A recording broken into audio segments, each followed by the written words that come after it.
Iniciando aqui um vídeo, mais um vídeo aqui de uma das passagens da minha vida. Esse vídeo de hoje eu vou chamar de Dando a Volta por Cima. Para quem não me conhece, o meu nome é Antônio Dutra, eu sou professor de Educação Física de formação. Tá? E eu comecei a minha vida profissional na área da Educação Física como professor de ginástica e musculação. E em uma determinada academia que eu fui convidado para trabalhar, para coordenar uma musculação, na cidade onde eu atuava, né? Eu fui e iniciei os trabalhos, disse às máquinas que eu precisava para iniciar, e a dona comprou as máquinas, e quando as máquinas chegaram, eu fui e iniciei os trabalhos na musculação. Ao lado da sala de musculação tinha uma sala de ginástica. E nessa sala de ginástica tinha uma aula em alguns horários. Em um dos horários que eu estava lá à noite, às 18 horas, tinha uma professora que dava aula. E tinha muitas meninas que faziam aula de ginástica. Na época eu era professor de ginástica, eu já estava atuando bem na aula de ginástica, dava uma aula muito boa. E certa noite, quando eu tinha iniciado, talvez na primeira ou na segunda semana do início dos trabalhos na musculação, a professora faltou. E tinham em torno de 15 a 20 meninas, moças, né, senhoras de todo tipo. Mulheres, eram mais mulheres, o público era feminino e elas ficaram sem aulas e eu fiquei muito triste. Eu digo, rapaz, as meninas se programam para vir para a aula. E daí eu fui e disse a elas, eu digo, olha, fala na recepção, porque se a professora não vier e for possível, eu dou aula no lugar dela. E me ofereci. Aí as meninas foram lá embaixo, falaram com a recepção e a recepção autorizou. E eu fui e dei minha aula. Só que eu sempre tive comigo que sempre que você executar um trabalho na vida, você tem que fazer o seu melhor. Tem que fazer o seu melhor, mesmo que isso vai incomodar, vá criar problema com os profissionais que vão ficar com inveja da sua aula ou que vão achar ruim porque você é melhor, porque eu era muito bom e eu não sabia fazer mais ou menos, eu sabia fazer bom. Então eu dei minha aula da melhor maneira que eu sabia e fui. Quando eu terminei a aula, eu fui aplaudido, que na época que eu iniciei minhas aulas de ginástica, há 30 anos atrás, professor de ginástica era feito um artista no palco.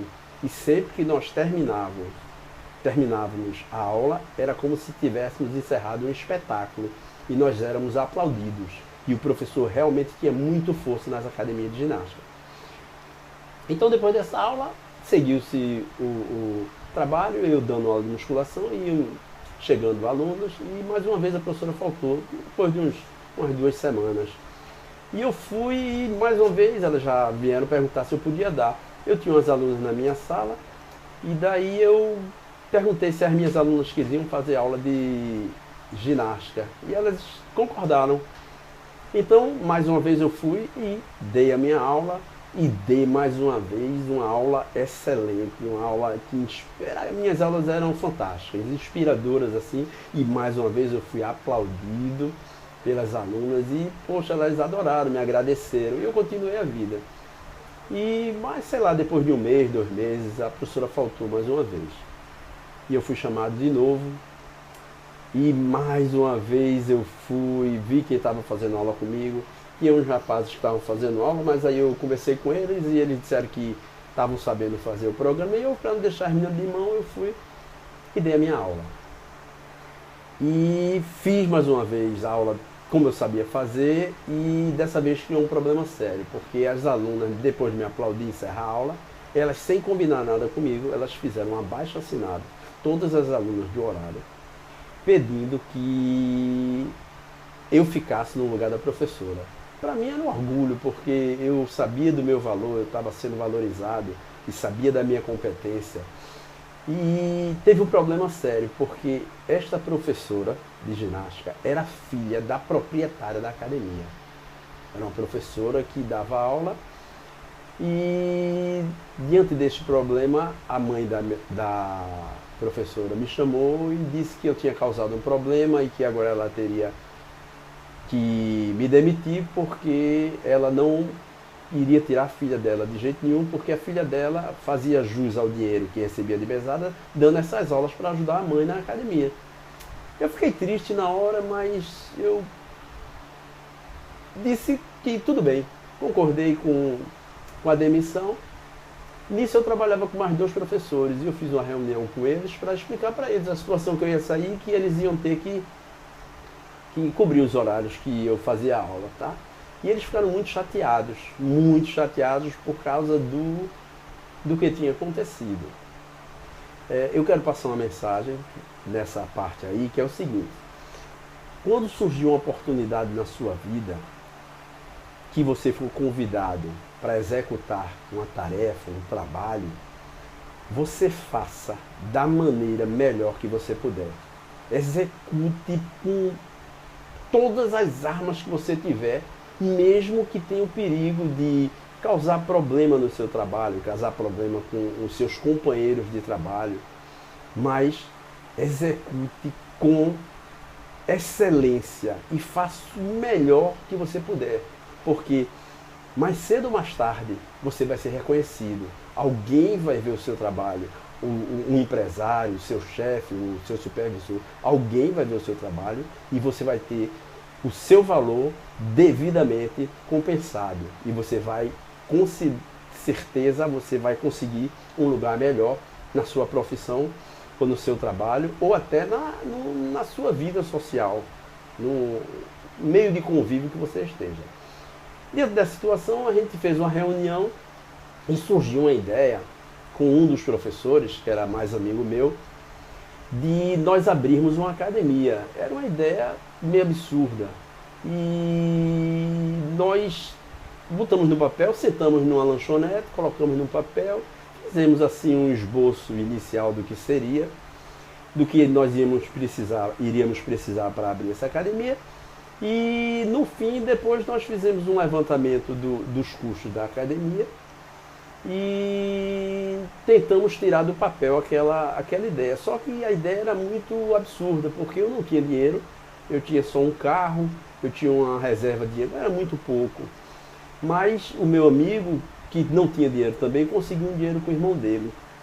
E junto nós procuramos uma casa, e essa casa era uma casa grande na área de um bairro conhecido em Recife, bairro de Boa Viagem. E nós tentamos botar no papel, e quando ele conseguiu o dinheiro emprestado do irmão dele, eu voltei para casa super alegre e eu fui contar para os meus pais.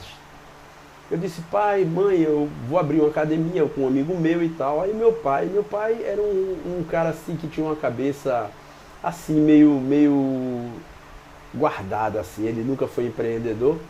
E ele perguntou: vocês vão abrir uma academia e vocês têm dinheiro para isso? Eu digo: não, mas a gente está arrumando. Aí eu falei que tinha arrumado a casa, ele me perguntou quanto era o aluguel.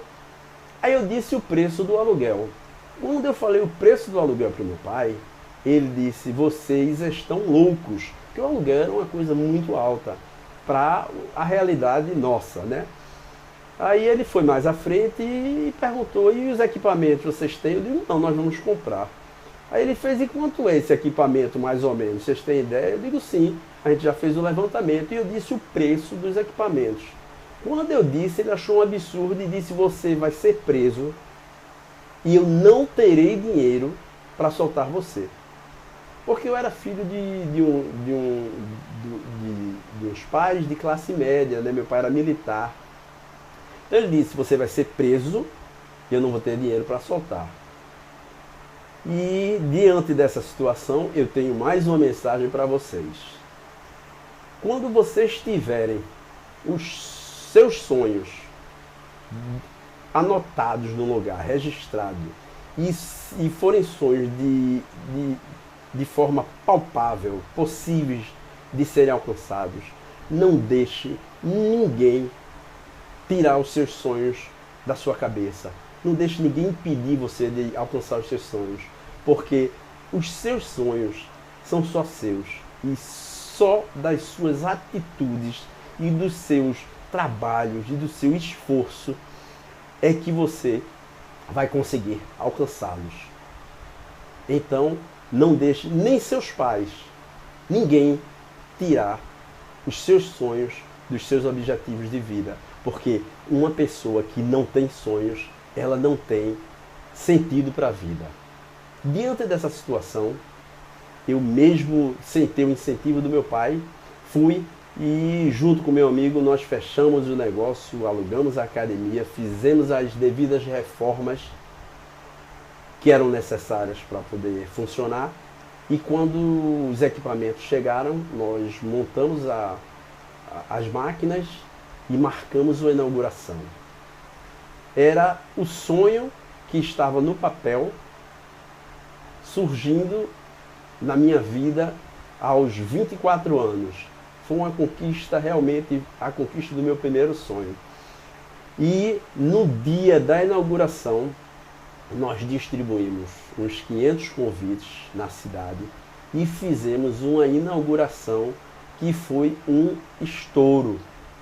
Foi um estouro porque era numa avenida, a casa era numa avenida e o trânsito ficou interrompido, os carros estacionados, foi uma loucura. Mas graças a Deus deu tudo certo. Nós fizemos a apresentação de jazz, a apresentação de teatro, a apresentação de capoeira e foi um sucesso. E realmente a nossa empresa, a minha academia, teve o nome de Energia, que foi fundada em 1985 e durou 30 anos e sempre em crescimento, pleno crescimento. Ela sempre foi crescendo para um lugar maior, ficando maior e no final, ela em 2014, eu encerrei os trabalhos nela, mas era uma academia de 600 metros quadrados que foi feito com muito fruto do meu trabalho, do meu suor e do meu esforço. Então, vai doer, vão ter pedras no seu caminho, sim, vão ter espinhos, sim, vão ter as pessoas que vão rir dos seus sonhos, mas nunca deixe de acreditar nos seus sonhos e vá em busca, usando todas as armas que você tem, que você vai conseguir atingir o sucesso. Um beijo para todos, fiquem todos com Deus e estamos juntos mais uma vez para iniciar, dar continuidade à nossa vida.